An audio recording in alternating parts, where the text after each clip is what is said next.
വേഗത്തിൽ സത്യസന്ധമായും വസ്തുനിഷ്ഠാപരമായും അന്വേഷണം നടത്തി റിപ്പോർട്ട് സമർപ്പിച്ച തൃക്കാക്കര ACP മനോജ് സാറിനോടുള്ള നന്ദി പറയുന്നു.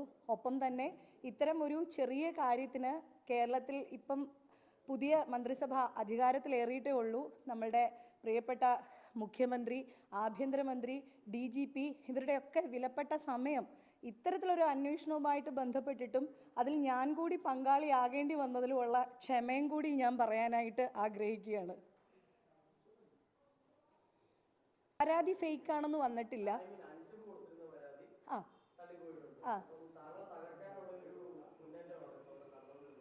അൻസിബ വിചാരിച്ചാൽ തകർന്നു പോകുന്ന ഒരാളല്ല ലക്ഷ്മിപ്രിയ.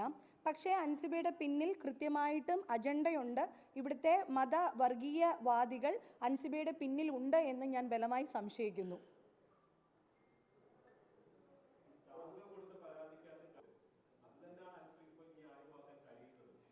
അതായത് ഞാൻ പരാതിയായിട്ട് കൊടുത്തിട്ടില്ലല്ലോ. ഞാൻ ഇങ്ങനൊരു മെസ്സേജ് എനിക്ക് വന്നിട്ടുണ്ട്, ഇതിൻ്റെ കാര്യം ഒന്ന് അന്വേഷിച്ച് പറയണം എന്ന് മാത്രമേ ഞാൻ പറഞ്ഞിട്ടുണ്ടായിരുന്നുള്ളൂ. അല്ലാണ്ട് ഞാൻ കൊടുത്തത് ഒരു ഗൗരവമുള്ള പരാതിയാണെന്നും ഇത് കംപ്ലൈൻറ്റ് രജിസ്റ്റർ ചെയ്യണമെന്നും ഞാൻ ഒരിടത്തും പറഞ്ഞിട്ടുണ്ടായിരുന്നില്ല. ഇത് പരിഹരിക്കാവുന്ന ഒരു സ്ഥലം എന്ന നിലയിൽ മാത്രമാണ് ഞാൻ തൃപ്പൂണിത്തുറ വനിതാ സെല്ലിലേക്ക് പോയതും കംപ്ലൈൻറ്റ് കൊടുത്തതും. അല്ലാതെ എൻ്റെ പരാതി ഒരു കാര്യഗൗരവമുള്ള പരാതിയാണെന്ന് ഞാൻ പറഞ്ഞിട്ടേ ഇല്ല. ഒരു പരാതി എങ്ങനെയാണ് വ്യാജമാകുന്നത്? എങ്ങനെയാണ്? ഒന്നുകിൽ നമ്മൾ അവരെ പറ്റി അടിസ്ഥാനരഹിതമായിട്ടുള്ള ആരോപണങ്ങൾ ഉന്നയിച്ചുകൊണ്ട് കംപ്ലൈൻറ്റ് കൊടുക്കണം, ഇല്ലെങ്കിൽ നമ്മൾ പരാതിയിൽ പറഞ്ഞിട്ടുള്ള കാര്യങ്ങൾ കൃത്യതയില്ലാത്തതും അവ്യക്തമായതുമാവണം, അല്ലേ? വ്യാജമായതാവണം. ഇത് രണ്ടും ഇല്ലല്ലോ. എനിക്ക് എന്താണോ വന്നിട്ടുള്ളത്, അൻസിബയിൽ നിന്നും എനിക്ക് എന്താണോ നേരിട്ടിട്ടുള്ളത്, ആ കാര്യം വെറും 4 വരിയിൽ ഞാൻ പറയുക മാത്രമേ ചെയ്തിട്ടുള്ളൂ. മുൻപ് ഞാൻ പ്രസ് മീറ്റിൽ പറഞ്ഞതുപോലെ അതിനൊരു പരാതിയായിട്ട് പോലും പറയാൻ പറ്റില്ല. എൻ്റെ ഒരു വിഷമം, എനിക്ക് അതുകൊണ്ടുണ്ടാക്കിയ പ്രശ്നങ്ങൾ, അത് മാത്രമേ ഞാൻ എൻ്റെ പരാതിയിൽ പറഞ്ഞിട്ടുണ്ടായിരുന്നുള്ളൂ.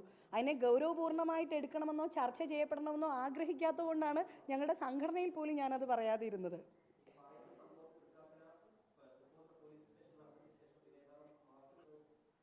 തീർച്ചയായിട്ടും ഞാൻ സംശയിക്കുന്നുണ്ട്.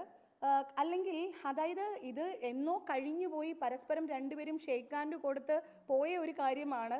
ക്ഷമ പറയുന്നുണ്ടോ എന്നൊരു ചോദ്യം മാത്രമാണ് നമ്മുടെ തൃപ്പൂണിത്തുറ വനിതാ സെൽ SI രേഷ്മ മാഡത്തിൻ്റെ ഭാഗത്ത് നിന്ന് അഡീഷണൽ ആയിട്ട് വന്നിട്ടുള്ളത്. ആകെ 20 മിനിറ്റ് സമയം മാത്രമാണ് അൻസിബയും ഞാനും എല്ലാവരും കൂടി ഒരുമിച്ച് മാഡവും ഒക്കെ കൂടി ഇരുന്ന് സംസാരിച്ചിട്ടുള്ളത്. അതിൽ തന്നെ അൻസിബയുടെ കാര്യത്തിൽ ഉറച്ചു നിൽക്കുകയും അൻസിബ പറഞ്ഞ മാതിരി റിപ്പോർട്ട് തയ്യാറാക്കാം എന്ന് പറയുകയും ചെയ്ത് കഴിഞ്ഞ ഒരു കാര്യമാണ്. ബാക്കി 35 മിനിറ്റ് 20 സെക്കൻഡ് സമയത്തോളം എൻ്റെ ഹസ്ബൻഡിൻ്റെ അടുത്ത് ഫോണിൽ സംസാരിക്കുകയാണ് ചെയ്തത്.